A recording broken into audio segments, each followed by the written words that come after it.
welcome you to the Community Supporting Schools office. We are located at 308 North William Street in Goldsboro, and I thank you for taking the time to watch this video to learn a little bit more about our agency and just what we do. We feel that our work is very important for the children that we serve. And what I'd like to do in our video today is to go over some basic information and also to answer some of the frequently asked questions that we often receive. Our mission, and as you can see from our banner here, the mission of Community Supporting Schools of Wayne County is to provide opportunities for students to stay in school, graduate, and be successful in life. And we do that by working with students who are at risk in a number of different areas. We do this because we believe that all kids can be successful when they are given the opportunities to do so. So let me take you on a quick tour, first of all, of our office so that you can see where we are located.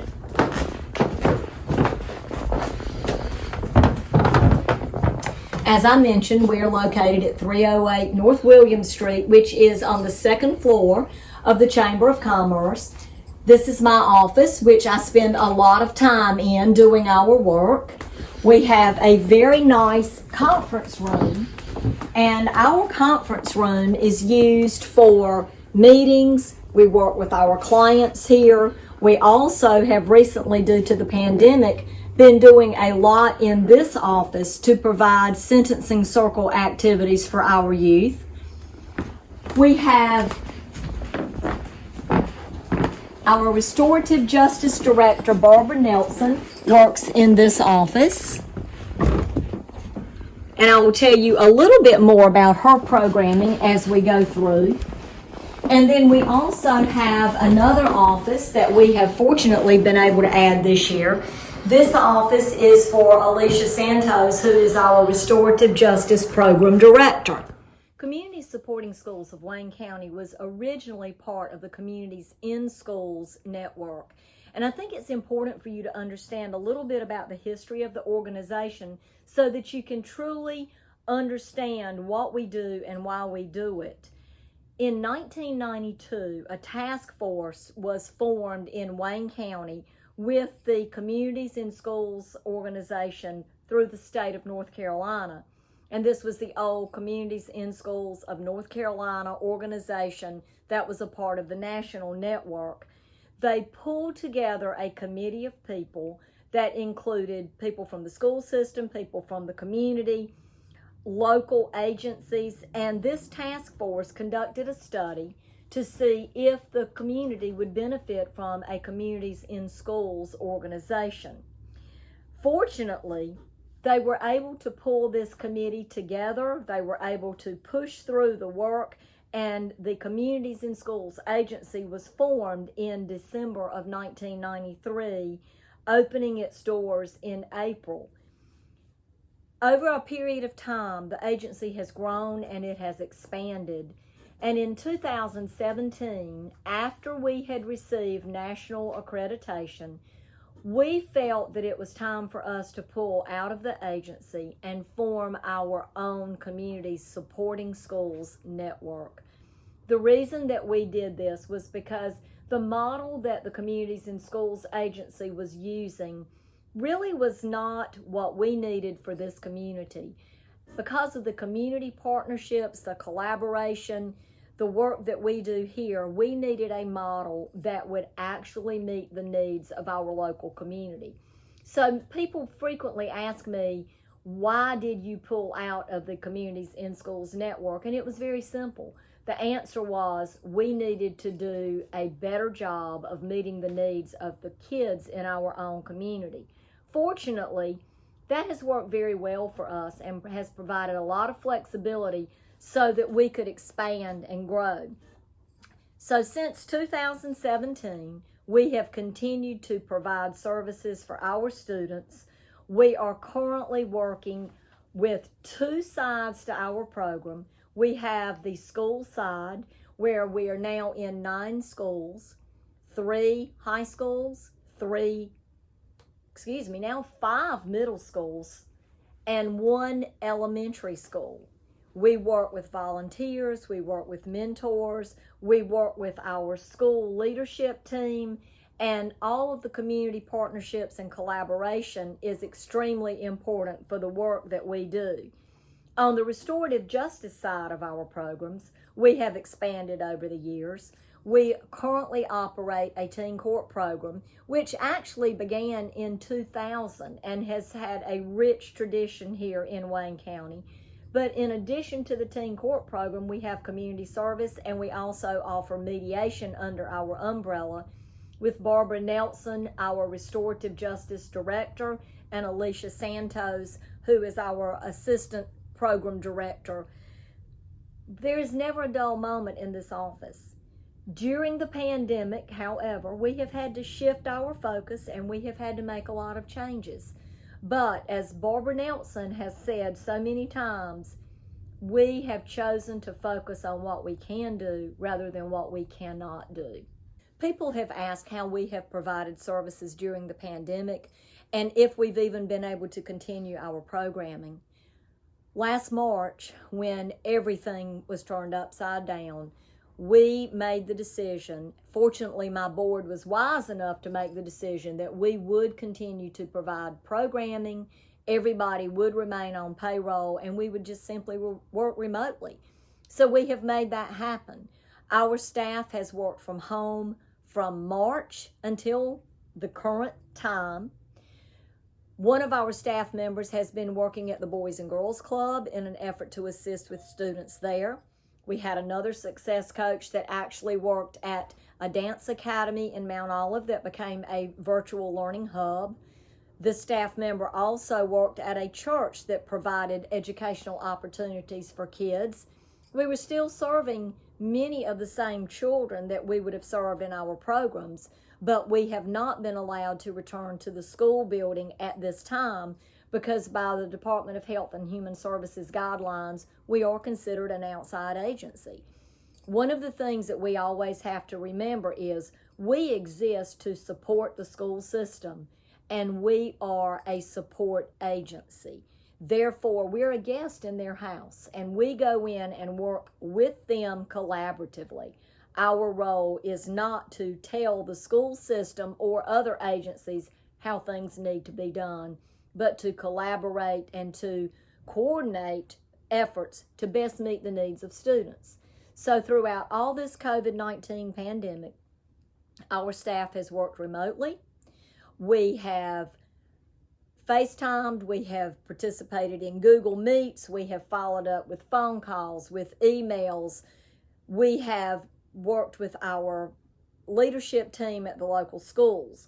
We have also been very closely involved with talking to teachers, following up with teachers. Our success coach staff focuses on grades, attendance, and behaviors in an effort to help our students as we reach out to them. On the restorative justice side, we've not been allowed to return to the courthouse to host our teen court meetings. Therefore, we have done a new programming called Sentencing Circles, which has actually worked very well. It has even involved more volunteers as we have worked through this program. And so there again, we have focused on what we can do rather than on what we cannot do. Do we want to get back in the schools? Absolutely. We are anxious to return, but we know that we have to do that safely, and we have to wait for the right time to be able to go back to the school to do our work. Are our kids being affected? Absolutely. We know that COVID-19 will have long-lasting effects on our students. The population that we work with is typically your weakest and your most vulnerable population. Therefore, the kids that we are embracing and reaching out to every day, they are already in a vulnerable situation, many of them from lower socioeconomic families. Many of our students live in one-parent homes or with grandparents. Many of our students are already struggling academically, socially, and emotionally, and then you throw a pandemic in on top of that. We know that we have our work to do, but with our staff of very well-trained educators and our restorative justice team, we will make it happen.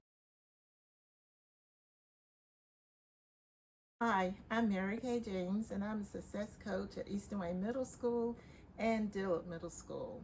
And the one thing I like about being a success coach is that I get to work with kids to help them directly with what they need at any given moment. It is an honor to be a success coach. Hi, my name is Debbie Brantham. I'm the success coach at Grantham Middle School.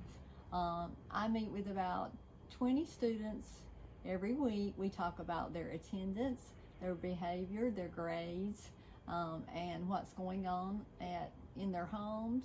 And I spend about 10 minutes a week with them. And I enjoy these students very much. I interact with the staff, with the counselor, and also the social worker. Hi, my name is Sharon Patterson, and I am the success coach at Southern Wayne High School. When I retired from Wayne County Public Schools, I knew that I could never just sit home and do nothing. This job gives me an opportunity to do what I enjoy most, working with students. I love this job. St. Pride. Hi, I'm Ann Millington, the success coach at Goldsboro High School, and I am just waiting for the day that we can get together face to face with our students. I'm Terry McKay, and I'm a success coach at Mount Olive Middle School. Hello, my name is Robin DeVoe, and I am a success coach at Carver Heights Elementary. At Carver Heights Elementary, we have two programs, a Reading Buddy program and a Lunch Buddy program. Both programs are designed to promote nurturing and positive relationships with community stakeholders from all walks of life. Even though COVID has come in like a storm, we've been able to step up to the challenge by continuing our Reading Buddy program virtually. We're so blessed to have compassionate and committed volunteers that have continued to help us through this journey. We also have a homework hotline that takes place from 2 o'clock to 4 o'clock, Monday through Thursday. This gives the students an opportunity to get extra help when needed. We believe in this program. We want to be the change that we want to see in the world. Thank you. Hi, my name is Gail Lewis, and I love my job as a success coach at Carver Heights Elementary School. It is a wonderful school with dedicated teachers and loving students. Since we began our partnership with Carver Heights in January of 2019, we have been blessed with more than 100 loyal volunteers from all over the community. These volunteers give 30 minutes or more each week to serve as mentors through our Reading Buddy and Lunch Buddy program. Of course, the pandemic changed everything, and volunteers were not allowed in the building. But these volunteers work very hard to maintain their relationship through letters and phone calls. And then with lots of coordination between the parents, the students, the volunteers, and teachers, some volunteers were able to continue their weekly meetings virtually through the Google Meet format. It has been challenging. I really miss our volunteers, and I miss the beautiful smiles and the warm hugs from our students. I look forward to the day when our volunteers can return to campus and resume their one-on-one meetings with their buddies. Everyone stay safe. My name is Vita McNair, and I'm the success coach here at Spring Creek High School, home of the Gators. Here at Spring Creek, I work with all the students, but I especially work with students that I feel need some extra support, who need that push towards success. And for me, success is one day at a time, one student at a time. And we celebrate success in any form, no matter how large or how small. And I do that by encouraging my students to focus on their education. My mantra is, education is the main thing. And they know that if they just keep the main thing, the main thing. They know the main thing about the main thing is to keep the main thing the main thing. Their education. Education is the main thing. Go Gators. Community Supporting Schools of Wayne County is a 501c3 nonprofit. We are governed by a board of directors. We have 15 board members who actively serve our organization They come from a multitude of backgrounds. We are represented by business, by the nonprofit community, by professionals who work in banking. We have someone from the faith-based community, from Goldsboro Parks and Recreation, from the planning department for the city of Goldsboro, and a number of people on our board who are retired with experience in the school system. We also have a representative from Wayne County Public Schools who serves on our board. If you are interested in finding out more about our board of directors, you can find a list of our board members located on our website at waynecss.org. So fundraising and resource development. In a nonprofit, on a good day, fundraising is a challenge. Fortunately, we have been able to maintain grants from a number of different sources, and we have been very successful with our fundraising campaigns over the past few years. Grants that we have received from the county, from the city, we have some from foundations, and some of our fundraising also comes from the Juvenile Crime Prevention Council, with those funds being directly designated for restorative justice programs. Fundraising is never easy, and especially during a pandemic. This past year, our fundraiser was scheduled for March the 27th. Unfortunately, we had to shut down 2 weeks prior to our fundraiser. So if you've ever planned a fundraiser, there's nothing like planning and then unplanning and rescheduling a fundraising event 2 times.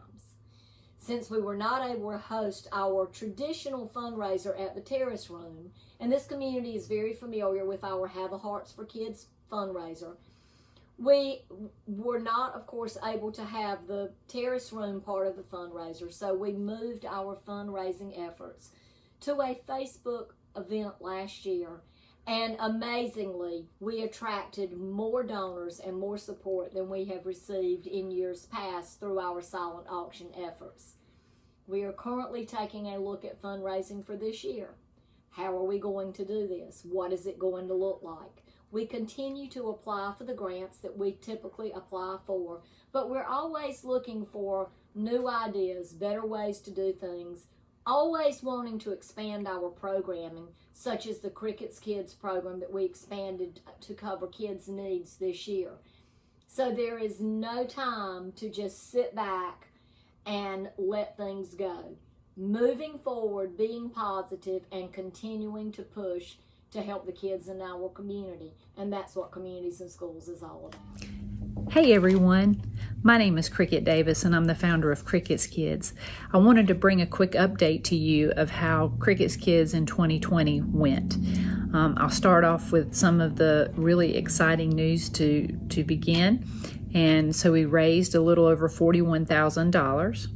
And what that allowed us to do is to be able to provide Christmas, not just gifts, but clothing, food, necessities for families that are in need. And so we were able to help 78 families, 221 children, which makes a big impact in our community. So we're very proud of what we were able to do this year. It looked a little different than things that we've done in the past, because normally we have an event and then we pair up the people to go shopping. But due to COVID, we just had to make some changes and make it work, and it worked really great. So you can see we are at the Boys and Girls Club of Wayne County this morning, and we have been so excited that even during the middle of a pandemic, we've been able to continue to serve children by reaching out and collaborating with the Boys and Girls Club. The Boys and Girls Club of Wayne County has been a community service site and has partnered with us for years through our restorative justice programs. But when the pandemic did not allow us to return to school this fall, Mary Ann Dudley was wise and set up a virtual learning hub here on site at the Boys and Girls Club. Greg Batts, who is one of our success coaches, was more than willing to reach out and to go to the Boys and Girls Club to work with students there. So we want you to know a little bit about what is going on at the Boys and Girls Club and with our partnership through Community Supporting Schools. Thank you. I was glad when Ms. Ben asked me to come to Boys and Girls Club. They have no idea that I would love what I'm doing. I'm working with 7, 8, 9, 10 years old. We do projects every day. First, when they get to school, we have them get on the Chromebook. They do Chromebook lessons. When they finish, we started a reading program here and math program, which I love doing. I can honestly say that I love coming to work every day. Have good staff here, good people, and I'm gonna let you talk to some of my students. I want to show you some of the work that my students have done, and so we'll walk over here right now.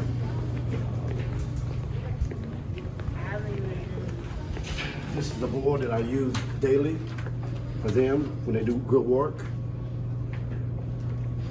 Okay. This is I call my blessing board, reward board, where we grade them. Most of the work, as you can see, is real good. Most of them make 100s. But the main thing I've learned is that these kids really enjoy people helping them. They really like for you to enforce them to come back when they do something wrong, for you to correct them. That's one thing I really enjoy. Now I'm gonna let you meet some of my students, okay? We do work every morning and then we go into the gym, and after the gym we either come in here or the computer lab. They take care of us like family, and they feed us, and they're really nice. Been doing this reading hub, and we would go in there and read and do multiplication, and I think it's been helping a lot of people out lately because I see more people growing and stuff like that. We do worksheets every day once we're done with our work, and we have fun here because Boys and Girls Club is not just about work. We also have fun here and do other things than just work. And I think it's really fun here, and I think a lot of people has grown coming here and doing things here, so yeah.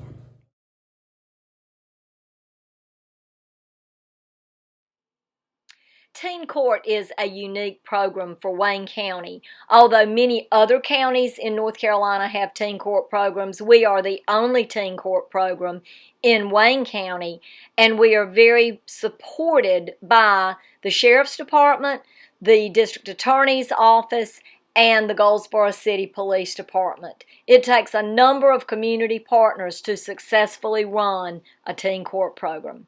Hello, my name is Jeff Holtz. I've been asked to speak on behalf of Teen Court, and I'm pleased to do so. As you may or may not know, I'm a criminal defense lawyer and been practicing in Goldsboro for 35 years, almost 36. And I've seen the success of this program since it's been enacted, and the hard work of the volunteers and the hard work of those that go through the program that allows for teenagers, students that have made mistakes to turn their life around and be given this golden opportunity to keep their record clean. I do believe that the program has a high percentage of folks who do not follow up down the way of committing crimes, and that's the purpose. And we hope that this program will continue. We hope you support it. I've been honored to have clients referred to it. I've been honored to serve as a judge occasionally, and I always appreciate the hard work that the staff does, and again, the volunteers who are peers of those that get in trouble. So if you can support Teen Court and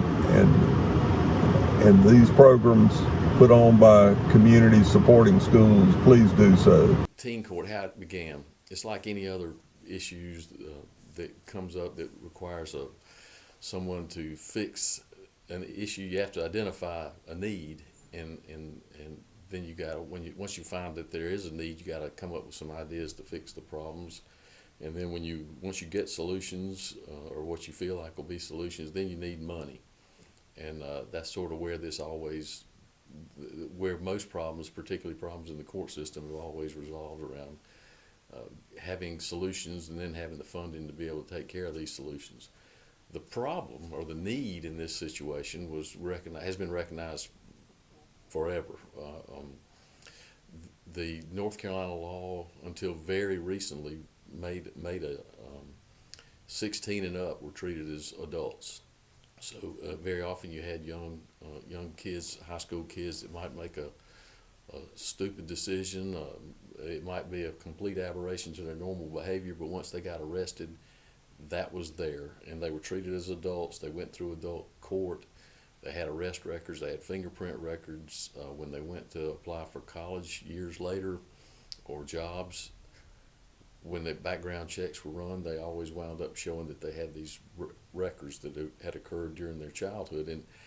And very often there was a difference in the way those cases were treated throughout the state. I mean, there was no continuity. There was no general idea. It all depended on who the judge was, depending on where you lived. Very often, before SROs even came into existence, it might depend on who your teachers were or even who your principals were as to how your case was going to be ultimately resolved or how your situation was going to be handled. And so the need was seen as maybe we need to come up with some alternatives to kids going through the court, or certainly alternatives to kids winding up with criminal records at very young ages. Joe Setzer, who was Chief District Court Judge, approached me about my feelings about having a teen court diversion type program, and we discussed it. We were, again, like I say, we were on some of these earlier councils previous to having a JCPC, and Joe was a big advocate of it, and I knew if he was Chief District Court Judge, then other District Court judges would at least hear him out and hear us out, as it turned out. We were aware that Sudie Davis and her Communities in Schools program might be willing to help us with that, and she was certainly willing to jump in. Didn't have staffing, didn't have funding for it, but we basically, that started the idea.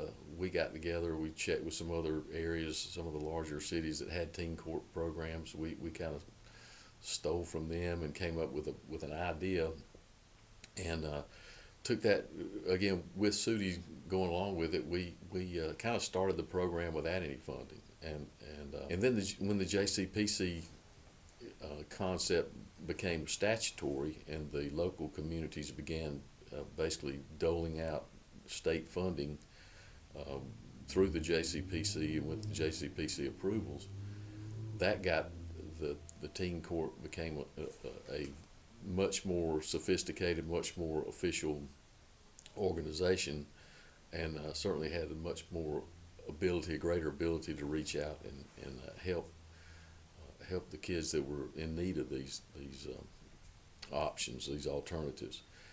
I will say too, once we had started having some of these fine coordinators of the teen court program, it just took off. When Selena came along, we were the teen court program was established, but I think it's fair to say some of Selena's efforts have certainly helped it to grow and flourish, and it certainly got even more robust now than it was earlier on. And again, you cannot take away from the help that was given by law enforcement, certainly by the police chiefs, all those members, the chiefs of police are statutory members of the JCPC also.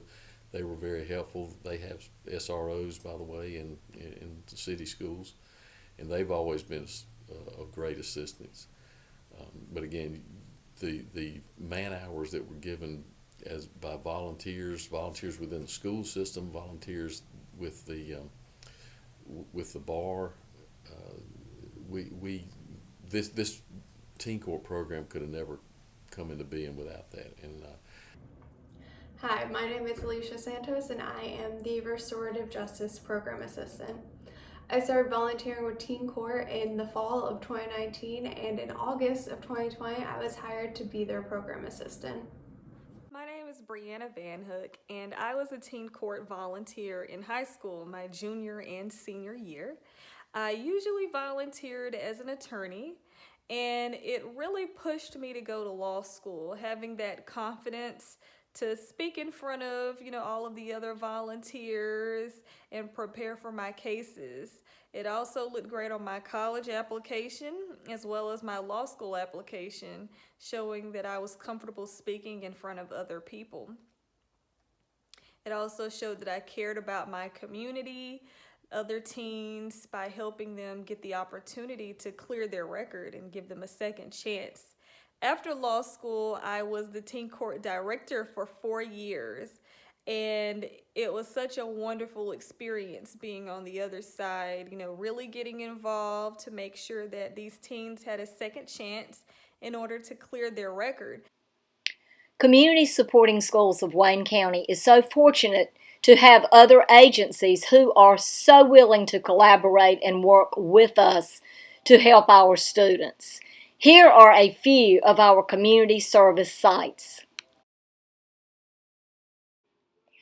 The Boys and Girls Club of Wayne County, the Enjoy Thrift Store, Habitat for Humanity, and the Goodwill Community Foundation.